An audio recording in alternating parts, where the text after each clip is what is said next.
Okay, we'll do a roll call and establish a quorum. Mr. Elder? Here. Mr. Wicker? Here. Mr. Smothers? Here. Mr. Caldwell? Here. Mr. Masterson?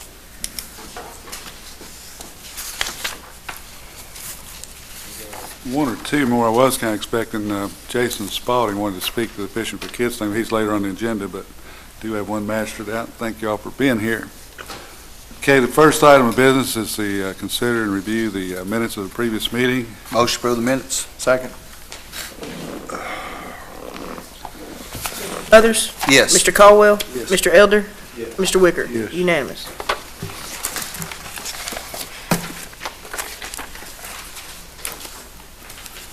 Okay, item number 2 is just really a little cleanup. I didn't realize that we had not done this. Ann Benningfield and Sandusky, I don't know where I get the Benningfield, but Ann came up and said we approved the budget, and I looked back in our minutes, and I put a copy there.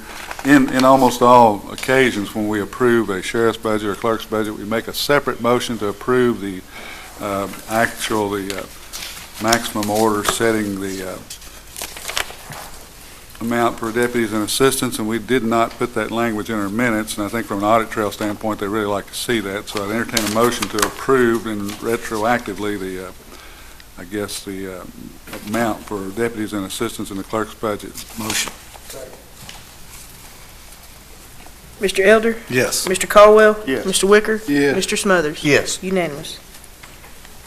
Okay, item number 3, if you see the cover letter, and I guess I was thinking it's probably once every 5 years, but I know we have approved these ag districts in the past, and I'm thinking that the approval is only for a certain period of time, and these still meet the qualifying criteria to be certified as an ag district. There's 3 of them.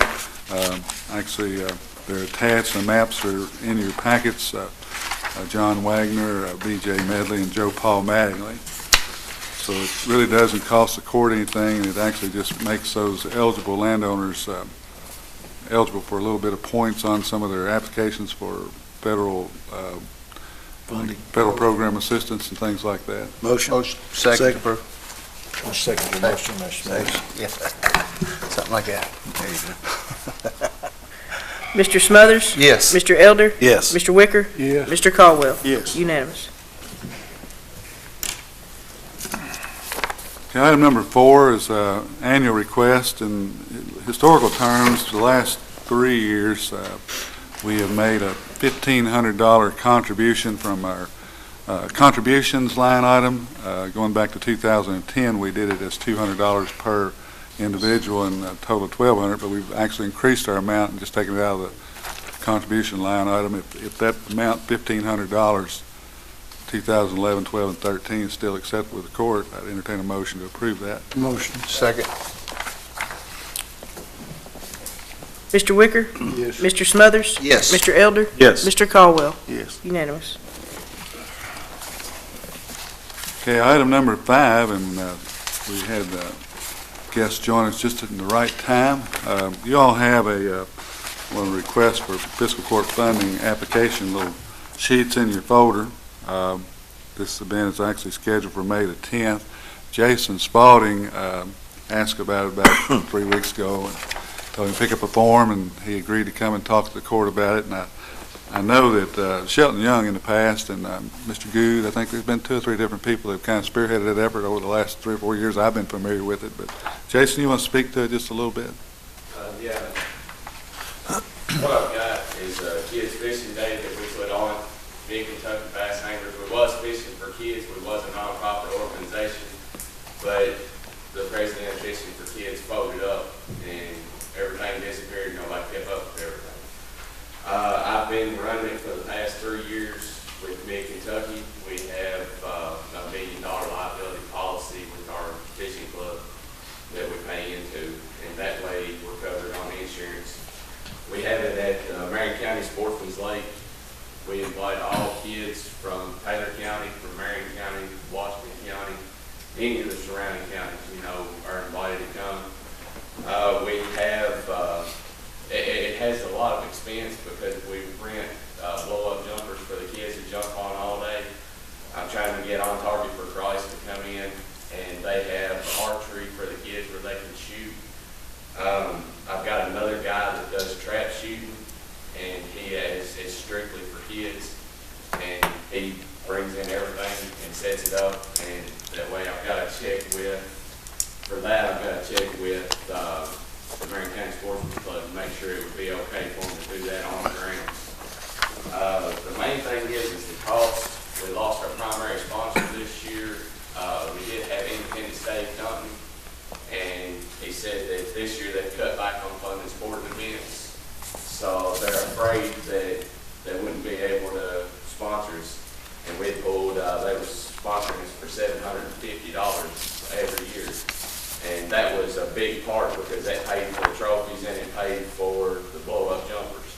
Like I said, we give top 3 for 3 different classes. We have kids 6 and under, and 7 to 12, and 13 to 17. We allow any kids 17 years of age and under to fish. They compete, weigh everything that they catch, and the kids come out, and every one of them come out and enjoy it. We have door prizes, and we give it out. With the past 2 years I've done it, we've had a door prize for everybody that's came out. We normally have somewhere between 50 and 60 kids, and like I say, it takes a lot of money to do it. And losing my primary sponsor, I don't have enough funding to be able to do it. So I'm asking for any kind of funding. It doesn't matter the amount. If you can do anything at all, I'd be happy with it. I'm trying to get with the Marion County Tourism Commission to see if I can get anything from them as well. And then I'm going to start with small businesses around the community, trying to pull in anything that I can so that I can put this on. Do the surrounding counties help you? I haven't had any problems before. I'm going to ask, I talked with Roger about asking with people in Taylor County and Washington County as well to see if they would be interested in it. And I've got to get on their agenda for next month on that so that I can appear over there in Taylor County and try to get as much as I can from everybody. Y'all still do I know a lot of times y'all bring your own boats and Yeah, we still have boats that come in. We take the kids out and we take them around the lake on the boat. We let them fish off the boat, bring anything they catch back in. It's kind of a small tour, guided tour out on the lake. We take the people that fish with me in Kentucky, they take the kids out and they try and show them, how to fish, where to fish. Because a lot of these kids don't get the opportunity to do what, like my kids get to do all the time. I have a boat, my kids go out in it every weekend during summer. And a lot of kids in the community don't get that. That's exactly right. And do you have a committee to oversee this money? Right now, the committee is me and Shelton Young. We're the only two that's been doing it. And I'm trying to get Mid-Kentucky more involved in it because, like I say, participation for the help is a big thing. Last year we had Washington County High School fishing team to come out. And this year the fishing team of Marion County gets together. It's been a great time for some of those kids to come out and, get their name out in the community as well. It's a lot of expense to it, and you guys do a great job giving the kids opportunity that they'll probably never experience. So I think it's a great opportunity. What's been the participation level? I know it seemed like the first year they did it, they had 400 or 500 kids or something crazy. Didn't they do it out at Fagan Branch Reservoir one year? We did at Fagan Branch one year. We had a budget somewhere in the $2,000 range. Eddie Good was the president of Fishing for Kids at the time.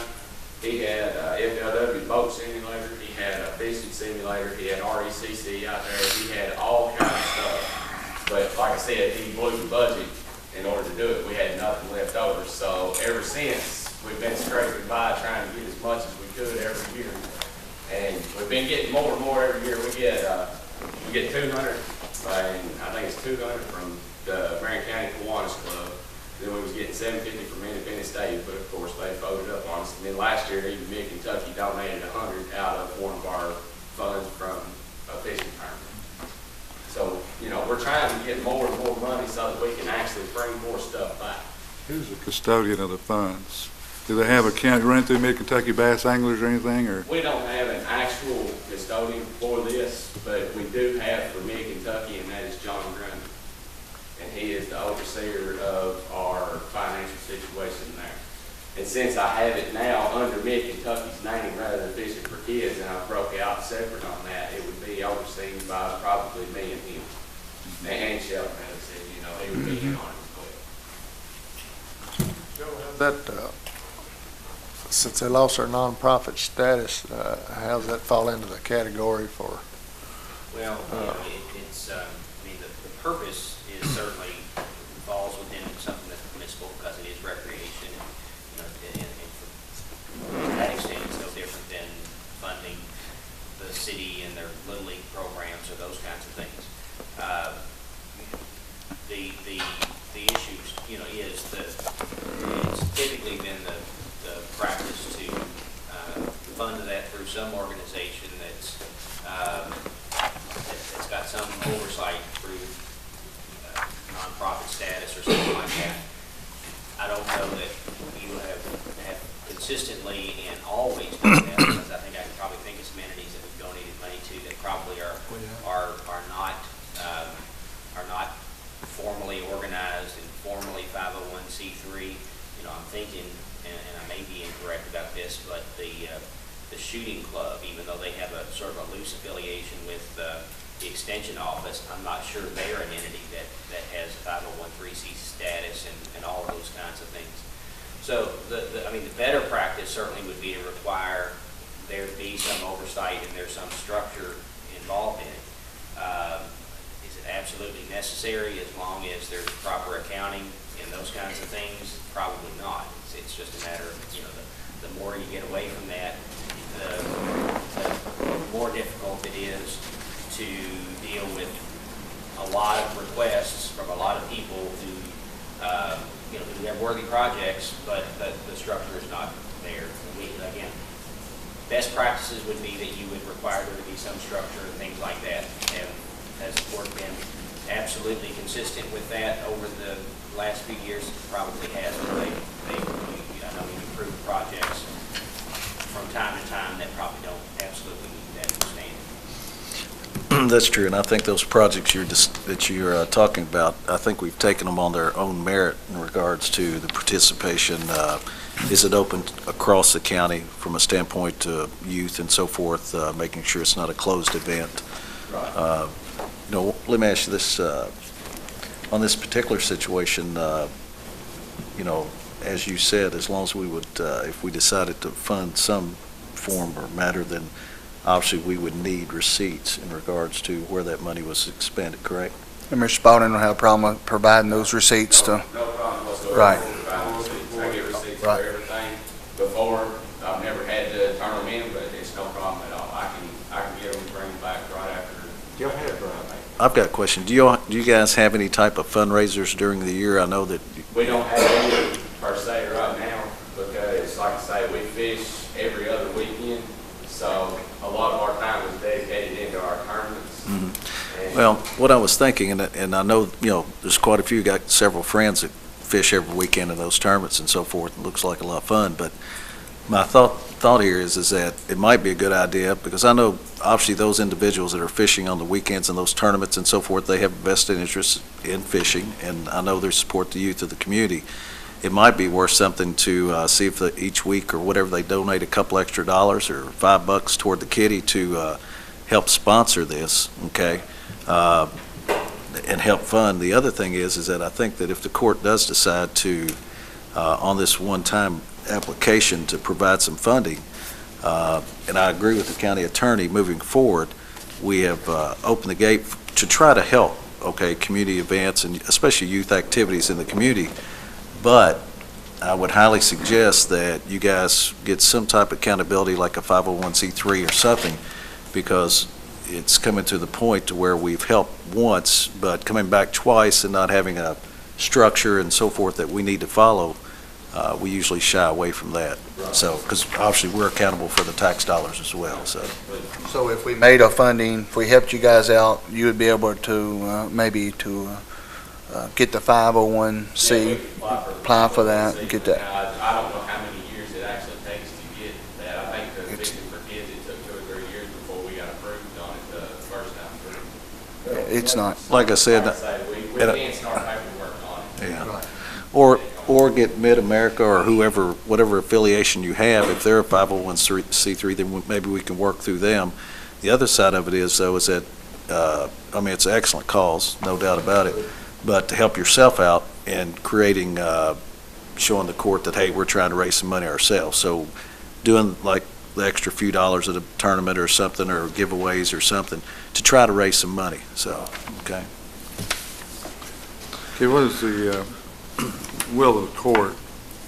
Does anybody want to designate a specific amount out of contributions, or do you want to I think, individually? yeah, I think if there's going to be any funding, it would have to be out of our community project funds. We didn't have it budgeted, obviously, in general fund or in the budget itself, so I wouldn't want to go outside that course, and I think that if each magistrate feels it's a deemable cause, then it would need to come out of our community project funding, so.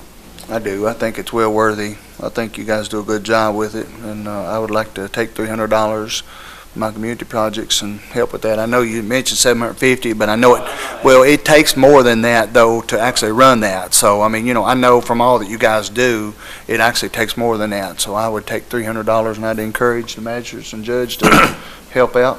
In the absence of Masterson not being here, Yeah, he might could donate. and I know how much he supports the youth of this community.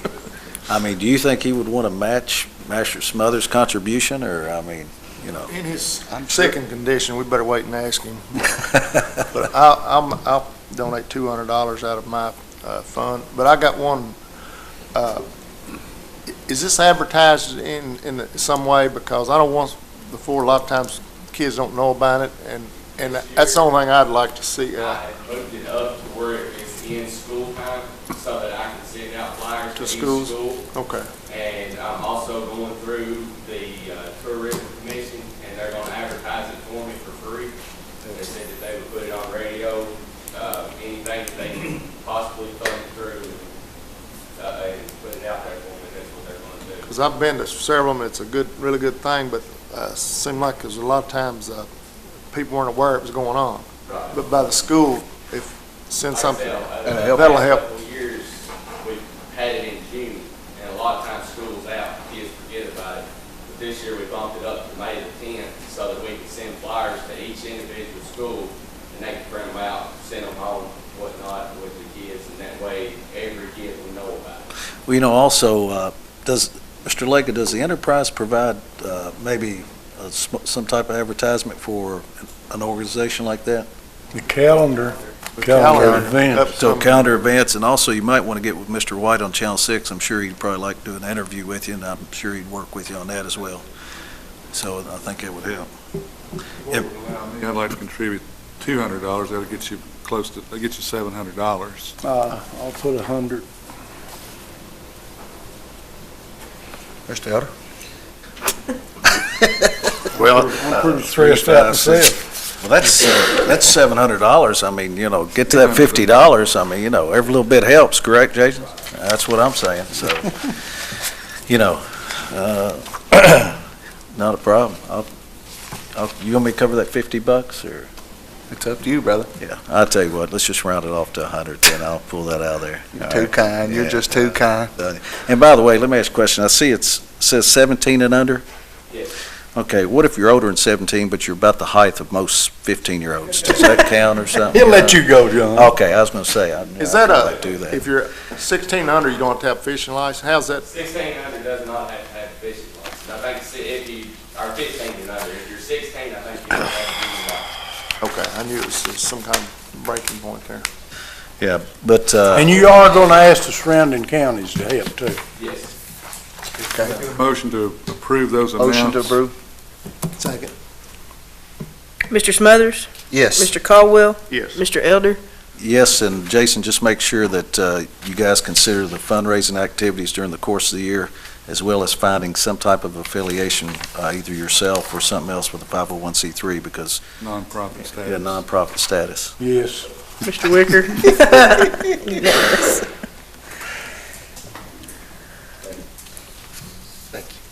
Judge, do you have anything else you wanted to ask the court?